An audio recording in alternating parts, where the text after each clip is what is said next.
बिस्मिल्लाहिर्रहमानिर्रहीम। अस्सलाम वालेकुम views with news to you के साथ सदीक साजिद। साबिक़ वज़ीर दाखिला चौधरी निसार अली खान आखिरकार कल हलफ उठाने जा रहे हैं पंजाब असम्बली का, लेकिन हलफ उठाने से पहले ही चेमगोइयाँ शुरू हो गई हैं कि बाज़ तकनीकी मसाइल हैं जिसकी बुनियाद पर वो हलफ नहीं उठा सकते। मेरे ख़्याल में तो कोई ऐसी तकनीकी मसाइल नहीं है। इस तरह की चेमगोइयाँ कौन पैदा कर रहा है? नून लीग, पीटीआई, पीपल्स पार्टी, कुछ तो है जिसकी पर्दादारी है। हालांकि चौधरी निसार अली खान ने जो बयान जारी किया उसमें उन्होंने कहा कि उन्होंने अपने हलके की आवाम से मशावरत के बाद ये फ़ैसला किया है कि वो कल बतौर MPA हलफ उठाएंगे और किसी किस्म का कोई TA, DA, तनख्वाह, मरात, प्रिविलेजेस वगैरह वो नहीं लेंगे। और ये भी कहा कि ये अजीब मंतक है कि मैं पहले ओथ उठाऊँ फिर इस्तीफ़ा दे दूँ और उसके बाद ज़िमनी इंतखाब हो, तो मैं अपने जो हलके के लोग हैं उनको इम्तहान में नहीं डालना चाहता। इज्तिमा और बाकी जो चीज़ें वो कोरोना की वजह से नहीं करना चाहता। लेकिन बात ये है कि ना तो मुस्लिम लीग नून उनको वेलकम करने जा रही है कि जब वो हलफ उठाएंगे, क्या जब वो हलफ उठा लेंगे तो फिर PTI अगर उनको ये रोकने की कोशिश कर रही है तो क्यों रोक रही है? क्या तकनीकी मसाइल हैं? वैसे तो कोई ऐसा इशू नहीं है। उन्होंने इन्फॉर्म भी कर दिया। पंजाब असम्बली के जो स्पीकर हैं चौधरी परवेज़ लाई, आजकल तो वो वैसे कायम मकाम गवर्नर हैं, और ज़्यादातर इम्कान किया है कि कल जब इजलास की सदारत करेंगे दोस्त मोहम्मद मज़ारी जो कि कायम मकाम स्पीकर हैं वही उनसे हलफ लेंगे। लेकिन एक नई फ़ज़ा क्रिएट करने की कोशिश की जा रही है। मुस्लिम लीग नून इस बारे मामले पे बहुत खामोश है कि हम इनका खैर मकदम नहीं करेंगे, खामोश। लेकिन ज़ाहिर है जो भी है, आज़ाद हसीयत से इलेक्शन लड़े थे मुस्लिम लीग नून। उन्होंने जो आज भी स्टांस लिया अपने बयान में कि जो 3-4 साल पहले चौधरी निसार ने कहा कि उनका जो मौक़िफ़ था, जो सोच थी, उसमें किसी किस्म की कोई तब्दीली नहीं आई। यानी कि वो नवाज शरीफ के नज़रिए के हामी नहीं हैं। वो अपनी एक स्टांस के साथ ही ये हलफ उठाएंगे। अब PTI ये समझती है कि शायद इनको इस्टेब्लिशमेंट ला रही है।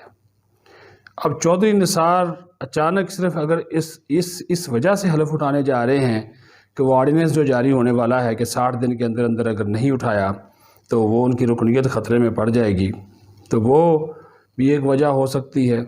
लेकिन उससे ज़्यादा बड़ी वजह जो नज़र आ रही है कि जैसे ही शहबाज शरीफ बाहर आए हैं उन्होंने 2 मुलाकातें चौधरी निसार से की हैं, टेलीफोनिक रब्ता मुसलसल है, और चौधरी निसार अली खान शहबाज शरीफ की मशावरत से ये हलफ उठा रहे हैं। तो ये और फिर उसके बाद अहम सियासी जो अमूर हैं वो भी आपस में दोनों मशावरत करते रहते हैं। तो फिर ये कहना कि आज़ाद हसीयत में रहते हुए मुस्लिम लीग नून के ऊपर चौधरी निसार की सियासत हावी नहीं होगी, तो ये भी कोई अच्छी बात नहीं है। क्योंकि एक चीज़ ये कही जा रही है, मैं आपको बता दूं, बड़े बाखबर नून लीग के अपने हल्के ये बात कर रहे हैं कि हमज़ा जो शहबाज हैं वो पंजाब के अंदर पार्टी MPs को उस तरह मुत्तहद रखने में कामयाब नहीं हुए जिस तरह वो रखना चाहिए था। क्योंकि 10 से 11 MPs ऐसे हैं जो कि मुसलसल उस्मान बुज़दार से मिलते हैं, मुलाकातें करते हैं और डेवलपमेंट फंड्स भी हासिल कर रहे हैं।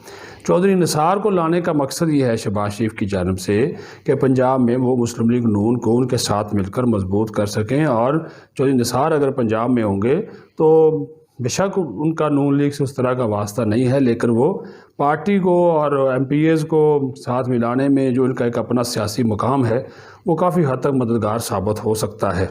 और जब आइंदा इलेक्शन होंगे तो शहबाज शरीफ की तो नज़र अभी ज़ाहिर है बड़े भाई की वजह से वो पंजाब वज़ारत उज़्मा से ज़्यादा वज़ारत आला पंजाब के ऊपर ही है। तो अगर कोई तब्दीली भी होती है तो फिर भी नज़रें इन हाउस तब्दीली की मैं बात कर रहा हूँ तो वो निसार पे जाकर टिकेंगी, क्योंकि निसार जो हैं वो इस्टेब्लिशमेंट के लिए भी काबिल कबूल होंगे। और नून लीग के लिए अगर ज़ाहिर शहबाज शरीफ प्रेसिडेंट है नून लीग के, वो अगर किसी किस्म की कोई ऑफ़र कोई आती है, क्योंकि बिलावल भुट्टो सरदारी तो ऑलरेडी अदम एतमाद की बात कर चुके हैं बुज़दार के ख़िलाफ़, तो ये ऐसे नहीं है हलफ के सिर्फ वो हलफ उठा लेंगे और फिर खामोश होकर बैठ जाएंगे। ये कुछ ना कुछ चीज़ें जो हैं वो इसमें से लाजमी निकलेंगी। अदरवाइज़ शहबाज शरीफ इतनी दिलचस्पी ना लेते, बेशक उनकी दोस्ती है निसार के साथ, لیکن شہباز شریف کے باہر آنے کے بعد نثار کا حلف لینے کے حوالے سے اپنا سٹانس چینج کرنا، اس کے پیچھے کوئی نہ کوئی تو کہانی ہے جس کی کچھ نہ کچھ تو پردہ داری ہے، لیکن یہ پردے آہستہ آہستہ جیسے جیسے وقت گزرے گا چھٹتے چلے جائیں گے، ہٹتے چلے جائیں گے، اور اس میں سے چیزیں جو ہیں وہ نکلتی چلی جائیں گی۔ اپنا خیال رکھیں، نیوز ٹو یو کو سبسکرائب کریں، شیئر کریں، لائک کریں، اور وہ جو گھنٹی کا بٹن ہوتا ہے نا وہ بھی دبا دیا کریں، بڑی مہربانی ہوگی، تاکہ جو بھی ہماری نئی ویڈیوز ہوں وہ آپ کو باقاعدگی کے ساتھ ملتی رہیں۔ Thank you.